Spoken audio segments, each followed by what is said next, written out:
Hey guys, welcome to my review of Mission Impossible Season 1, Episode 18, entitled The Trial.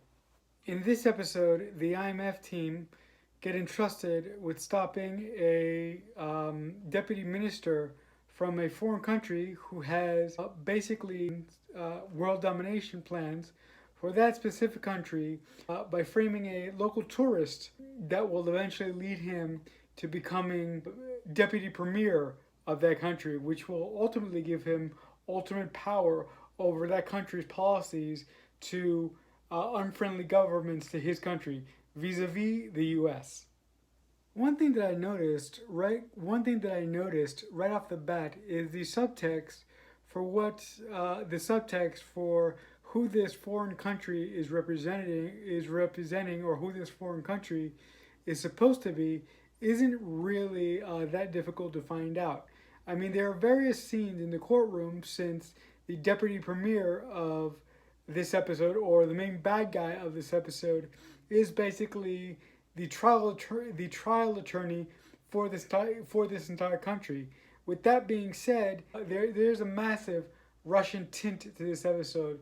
Although, like many other mission episodes, it is implied that the IMF team is in a foreign country that are against IMF values and IMF political policy.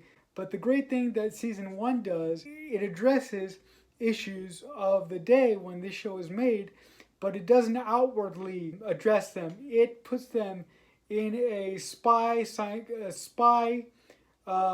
context for the day, and I think that really works really well. So I did enjoy how the writers handled that and how the writers approached the characterization of this country. A large part of this episode being in the courtroom. At this point in pop culture history, we've seen a million shows about courtroom, most notably the Law and Order franchise created by Dick Wolf. And there are various scenes in this episode that, if you are a fan of political dramas, or you are a fan of most notably court dramas, you will notice immediately that the main bad guy of this episode leads his main witness that he has throughout various scenes in reference to him questioning his main witness, the main person that he's going to use to put Dan, in this case, behind bars, as Dan is playing the supposed American agent who wants to sabotage this country. A lot of the main bad guy's case is based on circumstantial evidence. Wouldn't really subscribe to the idea of some circumstantial evidence being the crux that basically unravels this bad guy's plan and his case. It basically blows it up. I mean, the overall conclusion of this episode is basically laid out like a basic idiot can figure it out. But again, I look at the series in the time that it was made, and I do acknowledge that at the time, the people that could have possibly been watching the show might have not been so familiar with the political process and what leading a witness sounds like, or what it may look like. That being said, I think that really bothered me is that this deputy premier is shown from the outset to be in complete control of his position in this particular country. And for him to have an affair with a former agent of his country, I really saw that as unprofessional. And although this guy wanted to take control of his country by taking out the current deputy premier, I doubt that a guy that wanted that much power would let something like a woman sink him. Other than the points that I just mentioned, I thought that this episode in particular was fine, but it was sort of vanilla. Now I completely understand that with a 23 episode season a year, or maybe when this show was made, I think it was like 25 or 26. I understand that, and for me, this episode was fine. You know, it was vanilla. It was serviceable, but yet entertaining.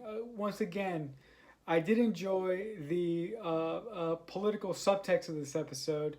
I did enjoy the performances by Roland Hand, the main guy who plays the deputy premier, and an interesting tidbit that I don't know if the writers did this on purpose, but the main guy's second in command is an actor that Mission Impossible has used before. Now, if you're a fan of the show, you would you would know that the original Mission Impossible series, throughout the course of its 7-year run, had a habit of using the same actors in different roles. So it was nice to see somebody who we saw previously in another episode earlier this season playing a completely different character. It was nice to see this actor's range and see him play something else. I mean, granted, he was playing a bad guy again, but he was playing a different style of bad guy. On that same note, in a particular scene early on, this bad guy he gives the deputy a key, and on the key it says victory. Now that is significant because in this actor's first go around with the Mission Impossible team, as it were, he was playing a bad guy and he wanted to stop an evil plot codenamed Victory. So I thought that was a nice tip of the cap to the fans. Now I don't know if that was done on purpose or if that was just an oversight by the writers. With all that being said, my grade for this episode would be a C. Alright guys, so that'll do it for my review of Mission Impossible, Season 1, Episode 18, entitled The Trial. In the comments below, if you've seen this episode, tell me what you thought about it, tell me what you liked about it, tell me what you didn't like about it. But until next time, as always, I'll see you when I see you. So much happened here, and so much is about to.